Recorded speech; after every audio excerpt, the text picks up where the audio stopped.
Hey everyone, welcome to Tent Talk, the Farmers Market podcast. This is the show all about farmers markets. Whether you're a farmers market manager, a farmer, or a food producer selling at farmers markets, or just a curious farmers market shopper, this is the podcast for you. On this week's episode, we are joined by Dr. Gail Myers, Agri-Cultural Anthropologist and co-founder of Farms to Grow, Inc.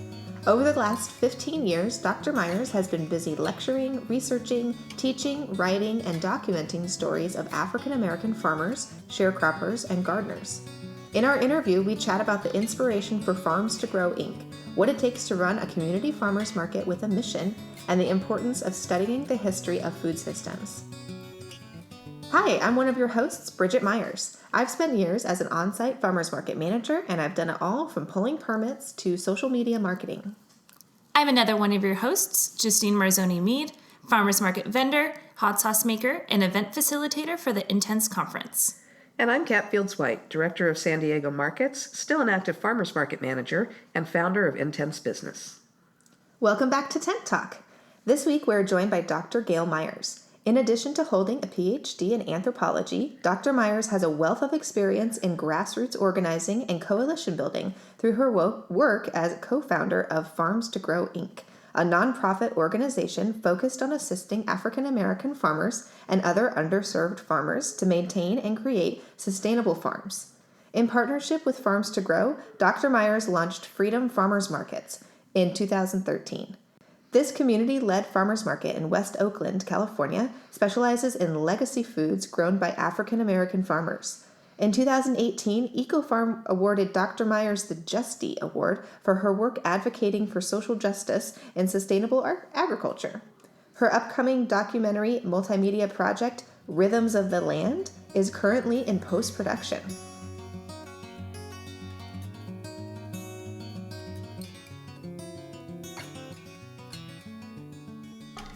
Hi, Justine. I wasn't sure if I was supposed to call you or you were going to call me. Thank you but for being here on we time. We tend to be a little tardy, but we're ready. Can you hear me okay? What? I can. Okay, Good. There we are. Gail, can you start just by telling us a little bit about your background and how you got interested in agriculture and farming?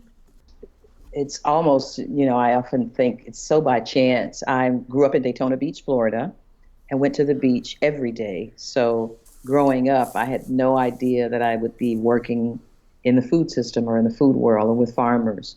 I intended to stay in the academy. Actually, I'd gone through several universities, as you can see in my background. And, I was intent on doing some field work and possibly some teaching here and there and just living a pretty decent academic life. And my first semester at Ohio State, which I went to, I'm a cultural anthropologist. I'm trained as a cultural anthropologist. And so the first week there, I talked to my advisor about his work with farmers, and the topic of Black farmers came up.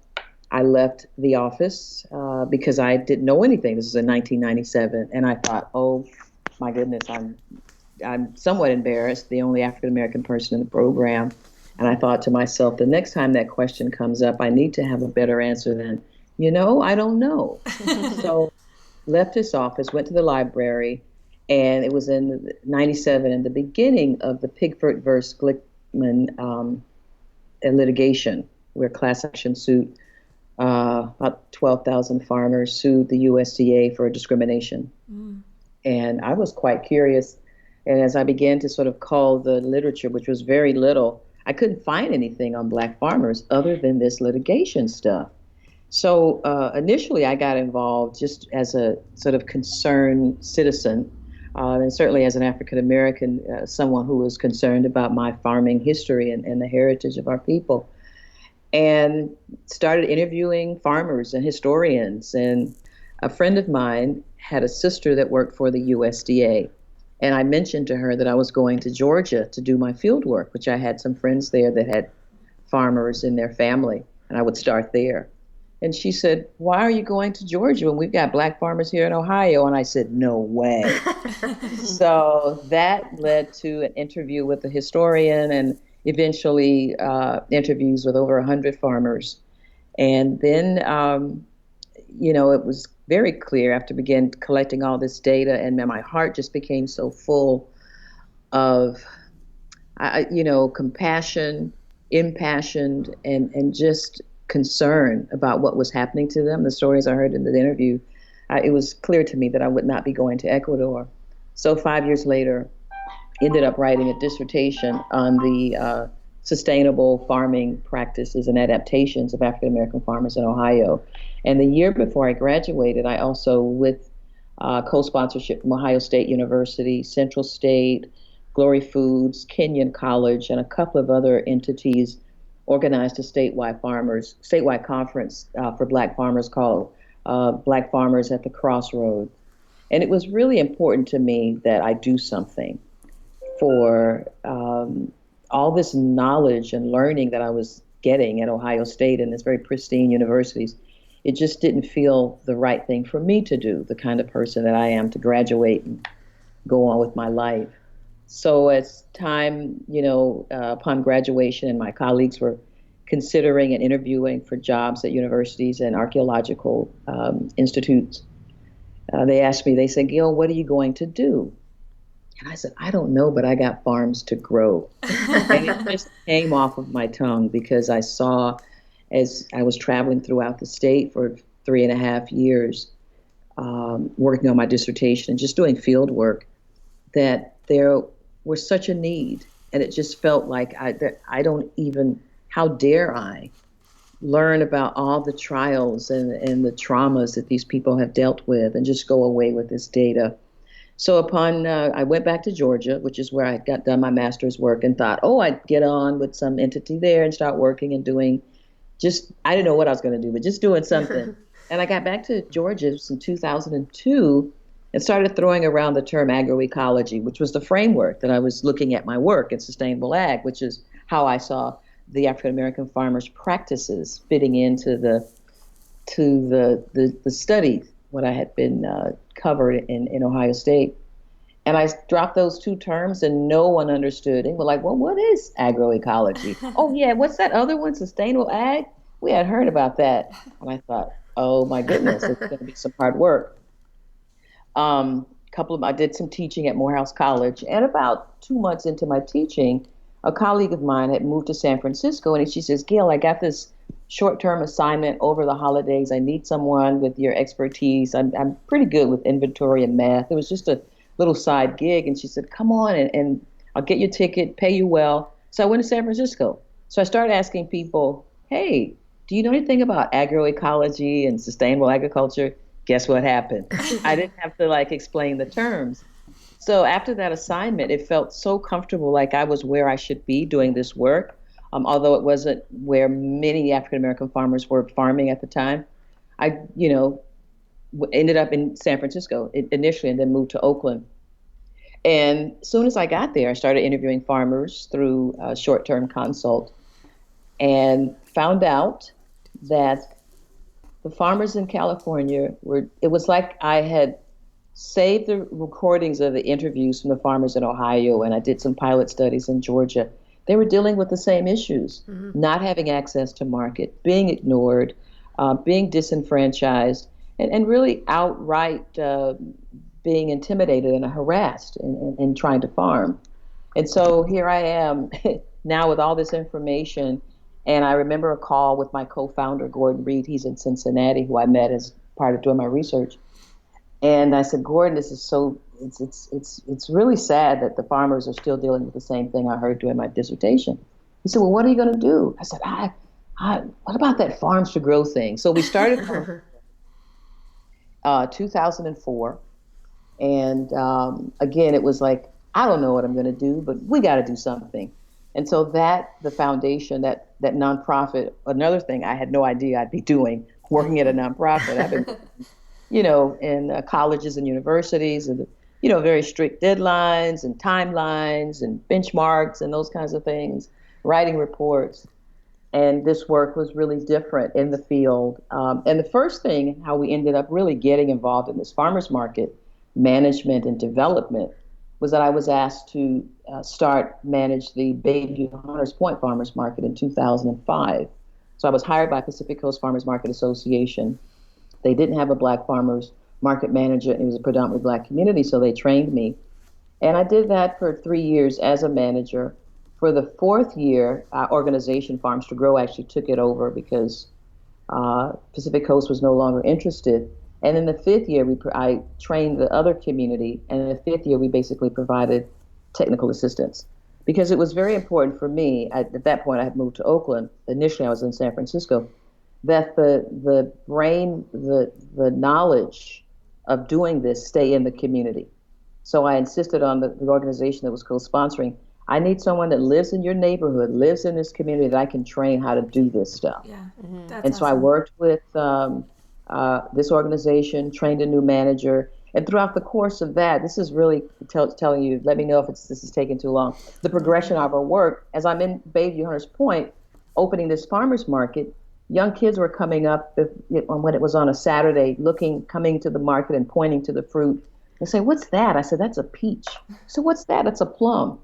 Breaking my heart. These kids had never seen fresh fruits. Wow. So I thought, here again, what do we do? So we started a Gardens to Grow program in Bayview, and we put in 3 gardens, one in a daycare, one in an elementary school, and one in an after-school program. So we train children, youth, parents, teachers, community members, volunteers, how to implement their own gardens.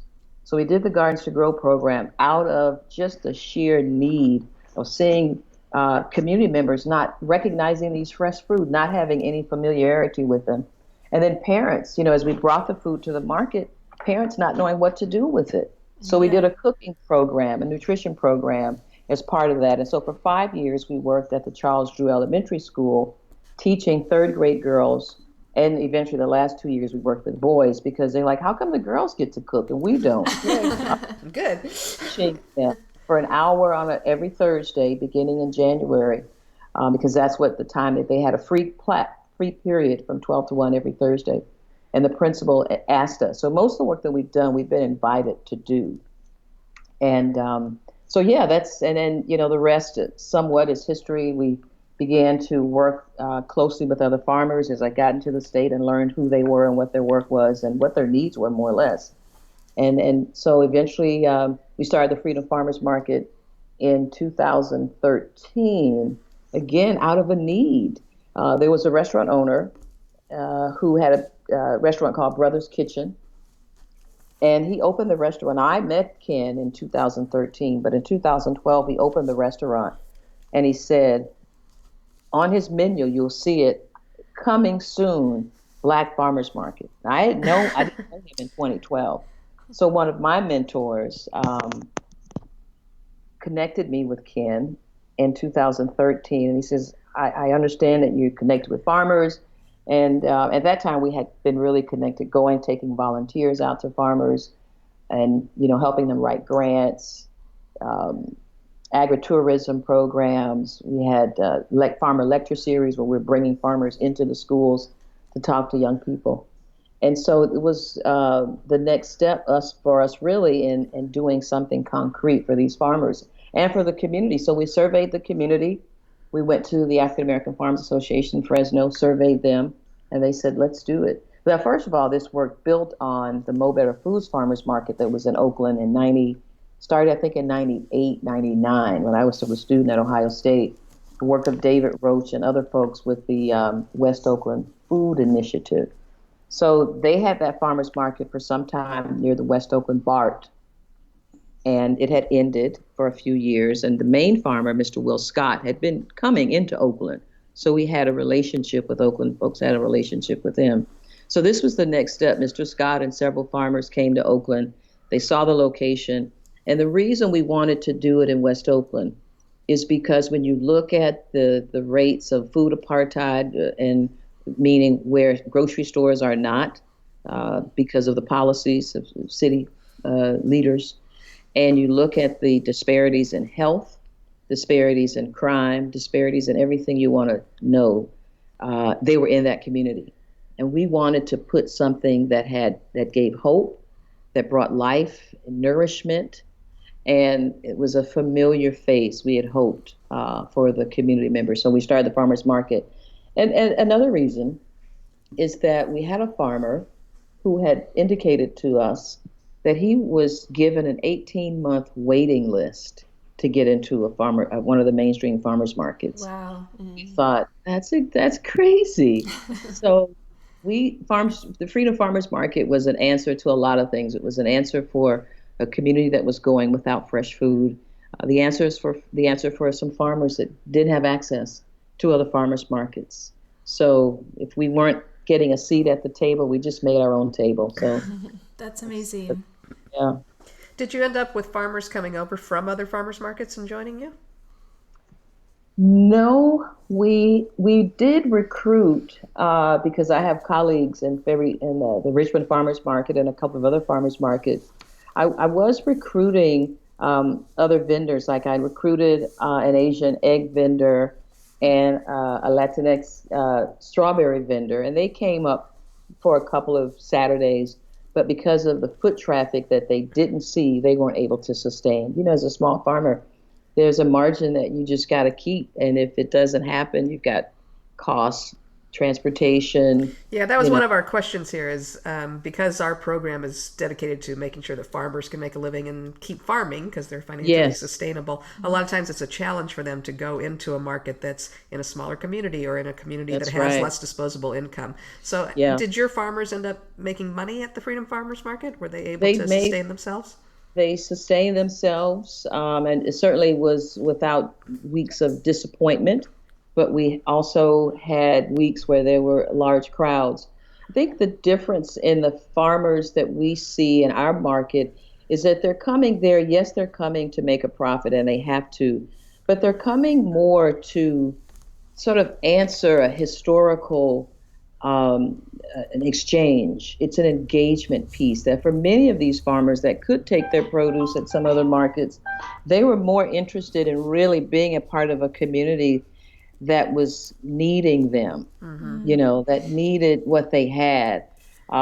We have Ron Kelly, who's in Sacramento, our Kelly Farms, and he grows the best purple hull peas and Crowder peas and black eyed peas. And those are the peas that when Africans were kidnapped and brought into this country, the women braided them in their hair. So those peas have such a history, and they're still grown in California by many of our African American farmers.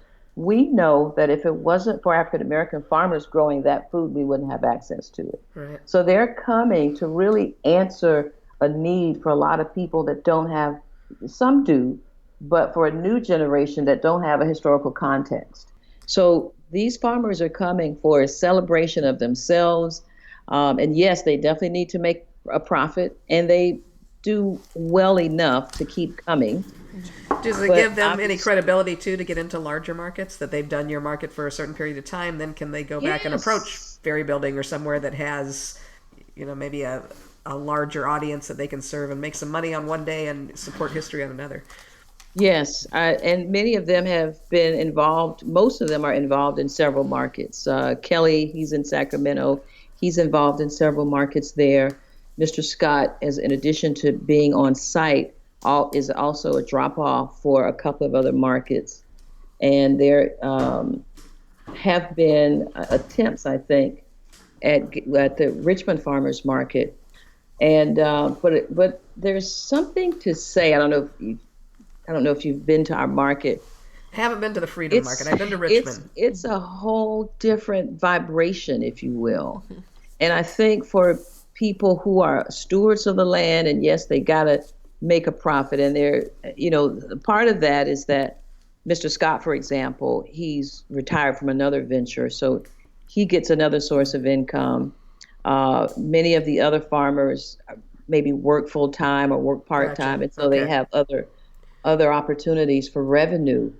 But they love what happens at the market. They know that there's something that people are getting at this market that they may not be engaged in at other markets. Yeah, and so they come and they stay for that. I'm surprised every year when, we got a young farmer, Raised Roots, Jamil. He was our first market, and I said, well, man, look at all of his products are amazing. And he doesn't grow the traditional like peas. He grows, many of the things that you find in mainstream markets. and his prices are a little bit higher than the other farmers. I said, we probably got him for another year. And he calls like, I'm ready to come back this year.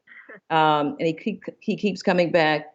And I think what I know that happens for him is that he sees this market as part of a movement, that he could really put his fingerprint on to say, I contributed to that. I contributed to building a community where we have a community experience. So it's a gathering, it's a farmer's market, but it's also a cultural gathering place to celebrate what otherwise is a very negative narrative around African Americans and food and land. Many African Americans don't want to be involved in land because of the history of the enslavement period. But what we're doing is turning that negative narrative into something very positive and enriching and like almost necessary. People come, as a matter of fact, what we've done with the purple hull peas and crowder peas, when the elders come, they've come as far as San Francisco because we had some radio ads when we first opened telling people about the crowder peas. And they said, I heard your ad on the radio. I came right over. I haven't had crowder peas in 20 years since I left Mississippi, or I haven't, had this kind of yellow seed watermelon or something. And these are people who had never been to a farmer's market. They say, I don't go to farmers markets. They don't have anything for me. They come, they bring their neighbors, and people have come from Sacramento, but now they're Black farmers in Sacramento because of the experience. We have the watermelon eating contest, the crowder pea shelling contest, the sweet potato tasting contest. We have something called Budding Poets. Like every month, we have something where the community, it's very grassroots, where the community can actually come, touch the farmers, talk to the farmers, contribute to the development of this market. And I've heard people say have come to the market, this is in its 6th year now, although we've handed it over to another church, another organization, that they say, this is my medicine. This is what I need every week to come here.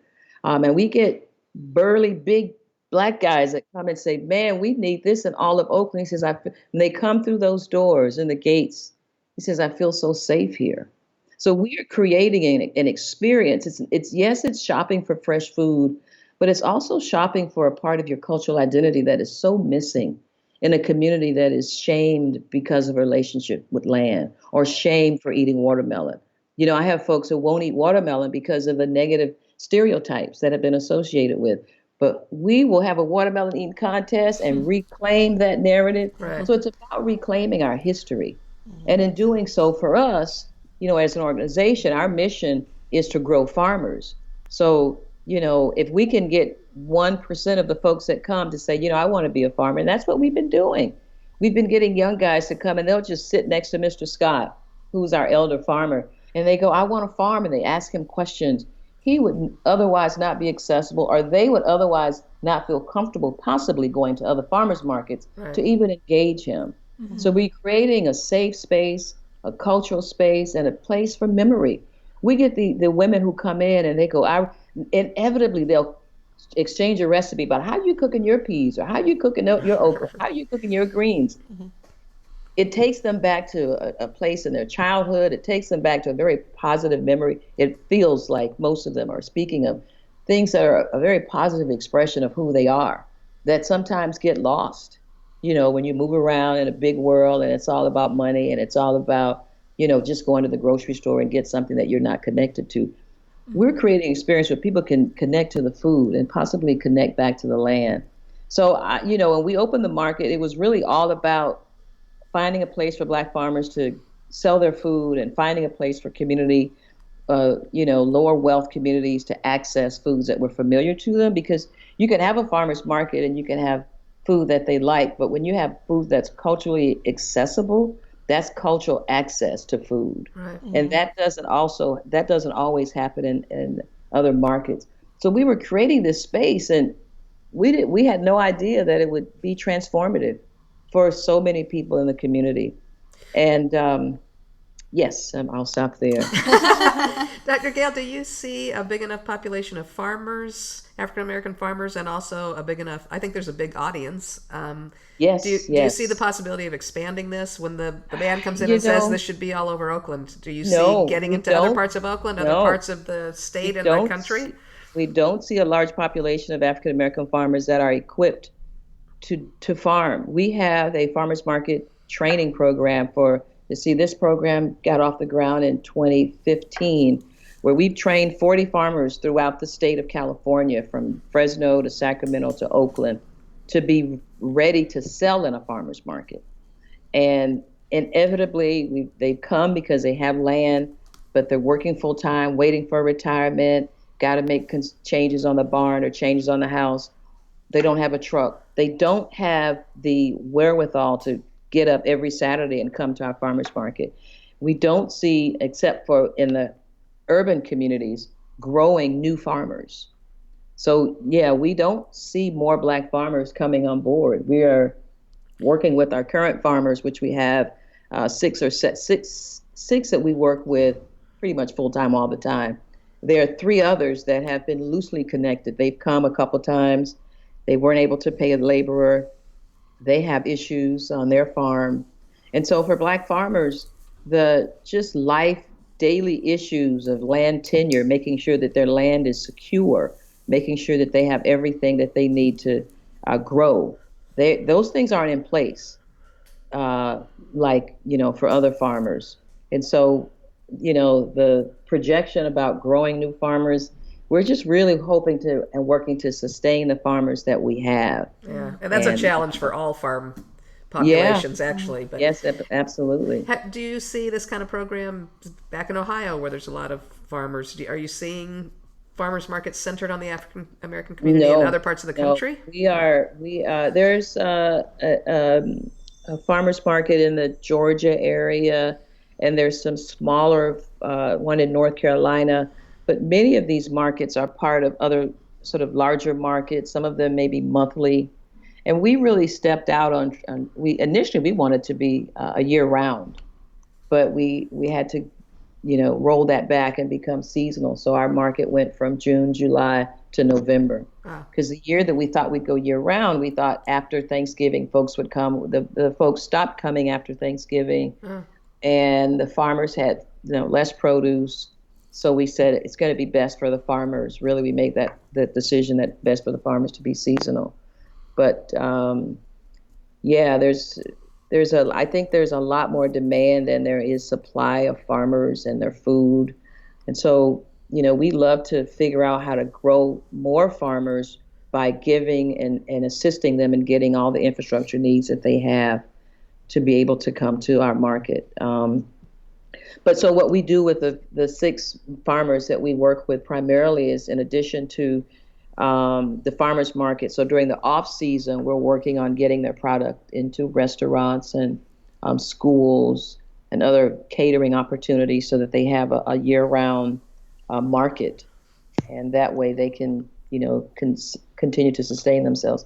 And then a lot of these, I think, for Mr. Scott and especially Ron Kelly, I think they just see the vision that we are holding for our community, and they want to hold it with us, because it's a rare story. And so our board works in Ohio, and we know farmers there in Ohio. And again, I feel like they're up against. I haven't spoken to any of the farmers lately, but from my experience, they'd be up against some of the same things, working full time during the week.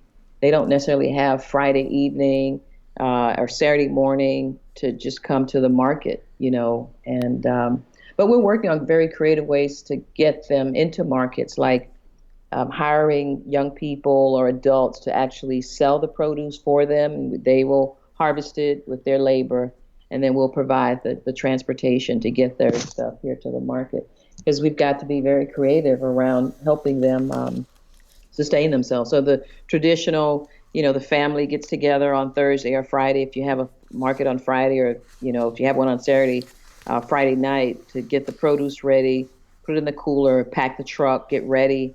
A lot of farmers just don't have the labor that they can afford to pay, all of the materials that it costs, the gas, the time.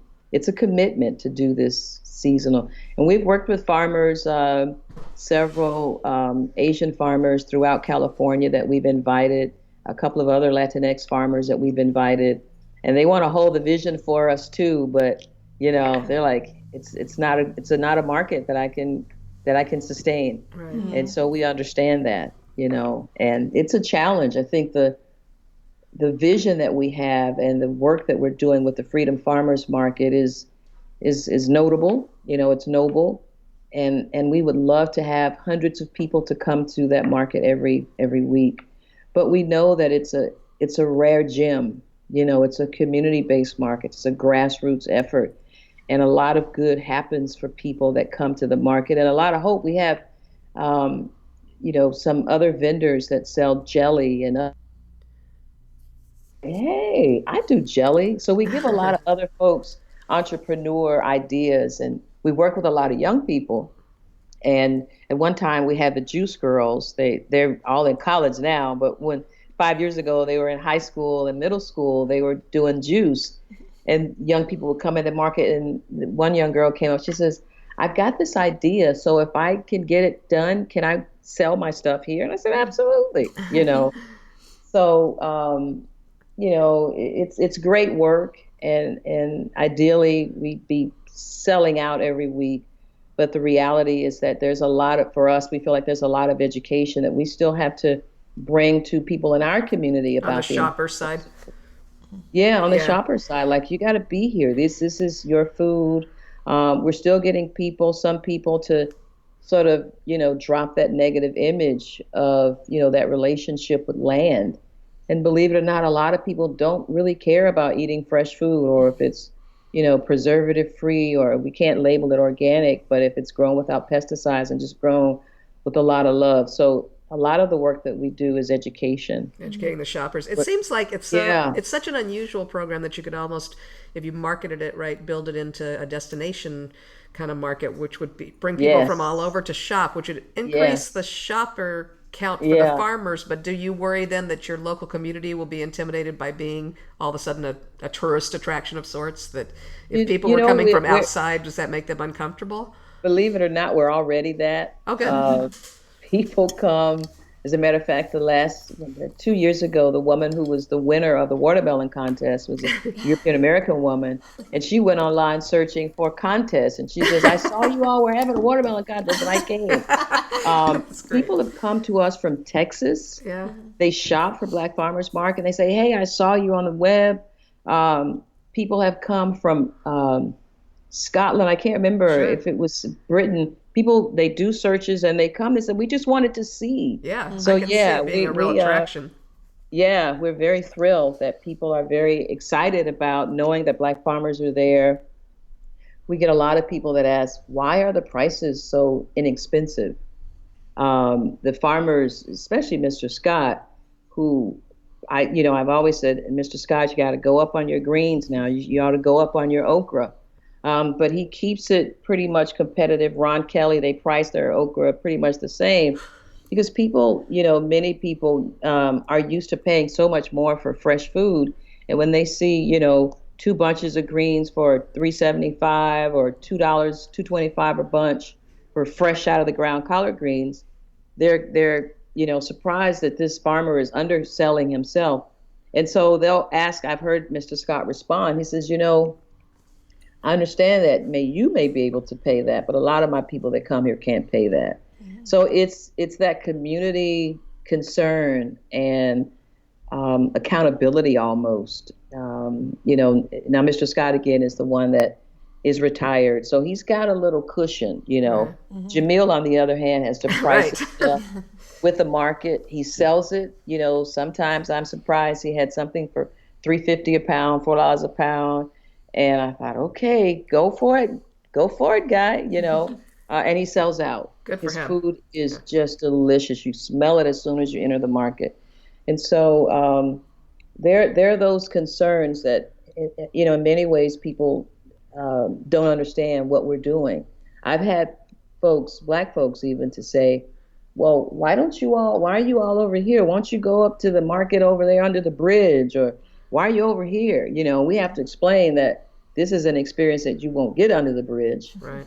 Moreover, it's about a sense of community that we're trying to, like a movement, really. It's about a movement. I wrote an article, I'm not sure if you all seen the article on decolonizing the food system, Journal of Ag and Food Community Development. where I really talk about what we are doing is talking about food sovereignty and decolonizing a food system where African Americans and other people of color have been given the short end of it. It's been a negative impact and a negative image for them. And what we want to do is figure out how to feed folk from the farmers on the land and the community. So in many ways, this is about a decolonization of a food system, knowing history. Right. The lawsuit that kind of piqued your interest when you started, I know they paid out a fair amount of money, but then there was a lot of the USDA protested it. It went back in. I know it's been a complicated thing. I know a lot of folks have been kind of left out in the cold on that. Is that the last I saw, they had made an appeal to Trump, which seems unlikely, but have you seen any progress on it lately? No progress. And I will say that they paid out billions, and I will say that the lawyers got 60 or 90 million. Yeah. Farmers, because that's the work that they do, and that's what they get. Right. Farmers, on the other hand, are still losing land. You might have one or two farmers that have gotten 50,000, maybe a couple that have gotten a couple 100,000, but they've been so wronged. But the majority of Black farmers got nothing. Right. Moreover, the worst part about that litigation is it gives a false impression to the general public that they've had some relief, right, when in fact those things that they went to litigation for continue to happen. I talk to farmers daily that are up against discrimination, that are up against people trying to take their land, and that are taking their land. Right. We do a body of work, and part of it is connecting farmers that call us to attorneys or legal remedies, legal systems, or folks that are in the legal system that can help them keep their land. And we don't see any progress that's happened. So the litigation, it's good that it got some attention, but these farmers are far from really getting any relief. Right. Every day farmers all farmers now because of structural agriculture, but since about the 1920s, African American farmers have been losing about 1,000 acres a day. And so in the 1920s, African Americans owned about 16,000, or they farmed 16 million acres of land, 920,000 farmers. It's interesting that during the New Deal, it went down to 620,000 because those benefits did not help the Black farmers, who many were tenant farmers or sharecroppers. Right. It went to the landowners, and they basically kicked those farmers who had been tenant farmers off of the land. Of course, the wars had a lot to do with it too, but there's been a continuous. So it's about 40,000 African American farmers now, a little over 40, maybe 42,000, farming maybe a little over 2 million acres. So the loss of land, which is how I got into it and why I got into it, because I said somebody's got to do something. Not that I thought I could come out and be the savior of all farmers, but I did feel that something needed attention to be done. Yeah. And so the work that we're doing, in addition to supporting farmers right on the ground, is I'm working on a documentary called Rhythms of the Land. Mm-hmm. In 2012, I went into the field to interview 30 farmers, sharecroppers, and gardeners in 10 or 11 southern states. It's been so long I forget now. It's in post-production. But hopefully in the future, you all can talk to me about the film that's being shown in theaters or whatever. Absolutely. Yes. Yeah. But what I found out more interesting data around what's happening to farmers now. And so that work, again, is about documenting the history, documenting that Black farmers were on the land, because possibly at some point, I hope this doesn't happen, but it's a possibility that a few generations from here there won't be any Black farmers. Young people going into graduate schools or trying to interview Black farmers, they won't have any to interview. So, and I also, when I did go into the field, I interviewed the eldest farmers that I could find. So they were in their hundreds and 90s. And that film really is just going to be something that's going to be left for generations to come in time to see what these farmers were up against. And there's a trailer on there. It's decent enough, but I've got it, still looking for funding to really tell the whole story. But what I found in these interviews, and I say Rhythms of the Land, the love story, is you get all these farmers, sharecroppers, folks that really had a lot of tragedies trying to hold their farm, but they love community. They love what they're doing.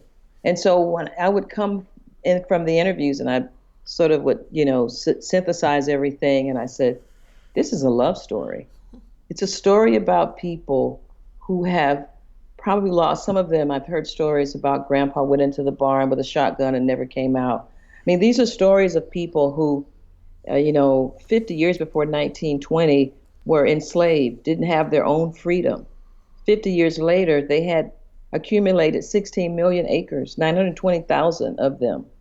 And so for those people that have that connection to land and know how hard grandpa or the community fought to get 10 acres, 20 acres, and then when they get the baton, they lose it. That's a traumatic experience. Mm-hmm. And so, the fact that people continue to do it and continue to talk fondly about farming and as stewards, and they're going out there early in the morning. I talked to some farmers in Arkansas. This one woman, she's just like, yeah, I go and I get the okra and I get to the market really early. And when the sun comes out, I'm back home. She's a home teacher. She's in the story. But that's some love. It's love for your people. It's love for a moment in time where you felt like that was who you were and it was an important thing to do that. And so, I see this people who keep coming back to this love of land. It's unbelievable for me. It is unbelievable. I had that love for my beach. I grew up in Daytona Beach, as I mentioned. And when I got old enough to ride my bike, I would go to the beach every weekend. And when I got my car, I would drive every day, either before school or after school. And it was my beach. And so I still am very fond of Daytona Beach when I go to my beach. And I guess that's, what these farmers have felt like. That's my farm. That's our community land. And so when they're passing the farm on, it's not about how much money I can make. It's how I can hold on to the ways in which grandmother or grandfather or my father or my mother taught me life's lesson through this land. They taught me how to be a woman, how to be a man, how to be in community, how to be a Christian, how to be whomever. That relationship to land was tied to who they are as an individual, and it's totally tied to who they are in community. Mm-hmm. These people think about themselves in community. And that piece for me was the love story that I saw. It wasn't about I'm going to do this for myself. It's like my neighbors, it's the kids that come here from the schools. It's my family all over the world or all over the country. And these farmers have gone all over the world and they still have land. And they come back to this place that they know that knows them. It's a part of who they are, And that's not easy to find in this, world where everything is kind of fluffy and you can, you can't really sink your teeth into anything really concrete. But that identity of who you are tied to that land is really key. And it's it's what I've seen that are people that they really that really resonates with them. And I think that's what keeps me doing this work. It's not going to break the bank. I'm not going to retire as a very rich woman. I don't know, I might, but it's not going to be it's not going to be about farming and this kind of stuff. It's probably telling the story and maybe circulating this documentary. But the same thing about these farmers, they're not intending to retire as millionaires. Well, your documentary sounds amazing, and we really hope that post-production wraps up so we can all see it. Yeah. I do too. I'll keep you posted. Do you have a sense of the time frame on that, Dr. Gail? 2019. Okay, good. Great. So it's coming. Yes. Yeah. Yes, it's coming. 2012 I did the interviews and I came back out of the field, and I don't know if it was because I was sitting in a car for 6 weeks, but I had a back injury, like a herniated disc, and I was on a cane for 6 months. And during that time is when we actually started the farmers market in 2013. When the community came to us to say, will you help us with this? I had to rhythms, freedom. Let me do that. Yeah. So we've handed off Freedom Farmers Market. I'm actually going to be myself relocating to Durham, North Carolina on a farm. Eventually, I'm in a house now, but so we've handed the leadership to New Hope Baptist Church, and they've called it Raising the Hope Freedom Farmers Market. Cool. So That's great. Awesome. Yeah, I'll keep you posted. Please do. How are you feeling about that new group taking over? Do you feel like they can kind of carry the torch for you at the market, or it's in good hands? They're doing the best that they can. This work was the vision of Farms to Grow. I mean, I named it after Fannie Lou Hamer because of her Freedom Farm Cooperative in Mississippi, and just the work that she, how the intentionality that she did her work. And so, as I think that was one of the questions, as an academic and someone that, sort of, for me, has a plethora of things that I have in my mind when I'm thinking of things. Yeah. I have a longer vision than a lot of people that just take it over maybe to make some money or to just have a church activity or help the farmers. Again, in my mind, this is part of a movement. It's part of a way that people can decolonize their food system. It's part of a way that people can talk about food and land sovereignty in concrete ways. So that's hard to get that vision over to people that haven't lived that haven't studied that. You know what I'm saying? Yeah. So, but I think they're doing, as good a job as they probably can with our training and hopefully your farmers will keep it going. Yeah, yes. The farmers and your shoppers. Farmers will keep it going, right? Sounds like your community farmers will keep it going. Invest in it, yeah. Awesome. Well, it's been really great to hear all your stories and just kind of see all the things that you've kind of created, and I don't know, this has been really nice to hear from you, but we are going to wrap it up now. Okay. Just because it's been great talking with you all. Yeah, absolutely. We do have a kind of closing question that we usually do at the end of our podcast, just kind of go around and answer the question here. So our wrap-up question for this week is going to be, what is a produce item or a food product that you've had at a farmer's market from a different culture that's kind of been new to you that you've been able to experience from another culture? Oh, I love chayote. Oh, yeah. We love chayote. When I discovered chayote just as a celery or just something that you can just slice and crunch. Mm-hmm. And then when I put it in soups and all the other ways, and I've introduced it to so many people. So that's been the dish that really, that's the product that has really impacted me and stood out. I love a lot of different food, but when I came upon chayote, it was like, oh my goodness, this is amazing. Are you kidding? Something you don't even know. Yeah, you wouldn't know until you get it at the market. It grows wild. I'm actually going to try to grow some in North Carolina. I mean, you see it good. growing along the fences. If you don't, it'll just keep coming back every year. Actually, it's just one of those prolific plants like squash. It just grows everywhere. Yeah, cool. Forage. Justine, what's something that you've... So mine isn't produce, but it's a food product at one of our farmers markets that we sell in. There's a vendor who sells chimichurri. And I'd had it before, but hers is just really great. And she's from Argentina. And so that's been really fun to experience that.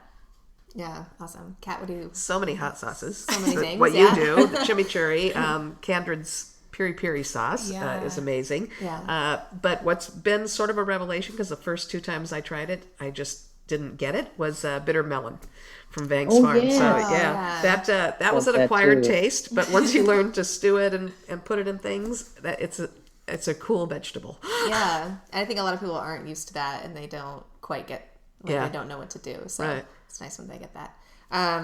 I'm going to say also not a produce item, although there's been plenty, because I kind of went into farmers markets like produce blind, where I had like apples and lettuce like by the time I got into the farmers market business. You recognized peaches, but I was like, oh, okay.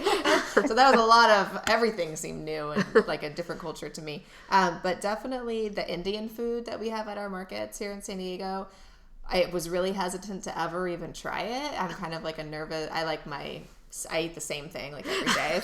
And I am, but they were kind of like, try it. And now I just love samosas, and I just love like trying all the food that they have there. But it's always like such a good snack, and I always make all my friends come visit the market, to have a samosa. Masala. Masala Cottage is our Indian food vendor that we have. So just trying that different food for me was eye-opening and exciting. So food is a good way to get to know other people. Yeah, every culture yes, and their it is. so much history in every culture and what they eat. Yeah, absolutely. Yeah. True. Well, Dr. Gail, thank you so much for speaking with us. It's my pleasure. Yes, we'll keep our eyes open for your documentary. It sounds incredible. Yeah, All and right. send us information because we'll share it with all our friends. Yeah, We'll share it Sure. out, and one of these years we'll be showing Rhythm of the Land at Yes, the you Intense will. Conference, right? Yeah, we'll Yes, do a you viewing at will. the conference. Would be so great. Yeah, absolutely. And We'll I'm enjoy looking that. forward to meeting all of you in person at some point. Great. Excellent. Thank Yes, you. too. Awesome. Thank you. Thanks, Dr. Gail. Have a good Bye. one. Bye-bye. Bye.